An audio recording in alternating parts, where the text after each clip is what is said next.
بسم اللہ الرحمن الرحیم۔ السلام علیکم دوستو۔ سائیکالوجی کے مطابق خوشی کسی منزل کا نام نہیں بلکہ ایک اندرونی کیفیت ہے۔ کچھ لوگ سب کچھ پا کر بھی اداس رہتے ہیں اور کچھ لوگ توڑے میں بھی دل کا سکون ڈھونڈ لیتے ہیں۔ اصل سوال یہ نہیں کہ ہمارے پاس کیا نہیں ہے، اصل سوال یہ ہے کہ ہم جو پاس ہے اس کی قدر کرنا جانتے ہیں یا نہیں۔ نفسیات کہتی ہے کہ انسان کی زیادہ تر پریشانیاں خواہشات سے جنم لیتی ہے۔ جب خواہشات حد سے بڑھ جائے تو سکون خود بخود کم ہونے لگتا ہے۔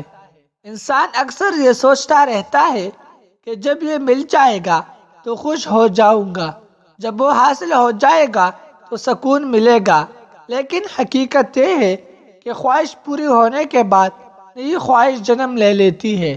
سائیکالوجی کے مطابق خوش رہنے کے لیے سب کچھ حاصل کرنا ضروری نہیں، بلکہ یہ سیکھنا ضروری ہے کہ جو ہمارے پاس ہے اسی میں خوشی کیسے تلاش کی جائے۔ جو لوگ ہر چیز دل پر لیتے ہیں وہ سب سے زیادہ تک جاتے ہیں۔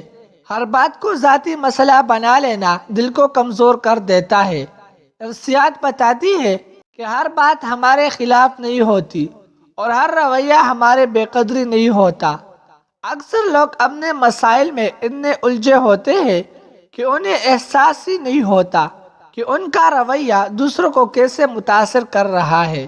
ہر کسی کو خوش کرنے کی کوشش انسان کو اندر سے خالی کر دیتی ہے، کیونکہ جتنا زیادہ آپ دوسروں کو راضی کرنے کی کوشش کرتے ہیں اتنا ہی آپ خود کو نظر انداز کرتے جاتے ہیں۔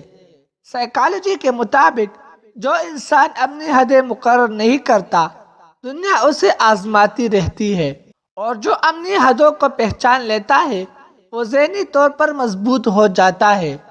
خوشی اس بات میں نہیں کہ لوگ ہمارے بارے میں کیا سوچتے ہیں، بلکہ اس بات میں ہے کہ ہم اپنے بارے میں کیا سوچتے ہیں۔ جب انسان خود کو سمجھ لیتا ہے، اپنی خامیوں کو قبول کر لیتا ہے، اپنی طاقت کو پہچان لیتا ہے تو اسے دوسروں کی منظوری کی ضرورت نہیں رہتی۔ نفسیات کہتی ہے کہ خود کو سمجھنا سب سے بڑی کامیابی ہے، کیونکہ جو شخص خود سے لڑنا چھوڑ دے وہی اصل سکون حاصل کرتا ہے۔ انسان جب یہ سیکھ لیتا ہے کہ ہر بات کا جواب دینا ضروری نہیں، ہر لڑائی لڑنا ضروری نہیں اور ہر رائے قبول کرنا ضروری نہیں، تو اس کا ذہن ہلکا ہو جاتا ہے۔ سکون کا تعلق خاموشی سے نہیں اور خاموشی کا تعلق خود سے جوڑنے سے ہے۔ جو لوگ خود کے ساتھ وقت گزارتے ہیں وہ کم پریشان رہتے ہیں۔ نفسیات بتاتی ہے کہ مسلسل دوسروں سے موازنہ خوشی کا سب سے بڑا دشمن ہے، کیونکہ ہر انسان کا سفر مختلف ہوتا ہے اور ہر کہانی کا وقت الگ ہوتا ہے۔ جو شخص اپنے حال کو قبول کر لیتا ہے وہ مستقبل سے نہیں ڈرتا، کیونکہ اسے یقین ہوتا ہے کہ وہ خود کو سنبھال سکتا ہے۔ خوش رہنے کا مطلب یہ نہیں کہ زندگی میں مسائل نہیں ہوں گے، بلکہ اس کا مطلب یہ ہے کہ مسائل کے باوجود انسان خود کو ٹوٹنے نہیں دیتا۔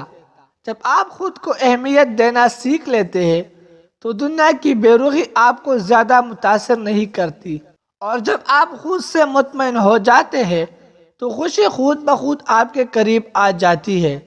سائیکالوجی کہتی ہے کہ سکون باہر نہیں اندر ہوتا ہے، بس اسے پہچاننے کی دیر ہوتی ہے۔ اگر آپ واقعی خوش رہنا چاہتے ہیں تو خود کو بدلنے کی نہیں بلکہ خود کو سمجھنے کی کوشش کریں۔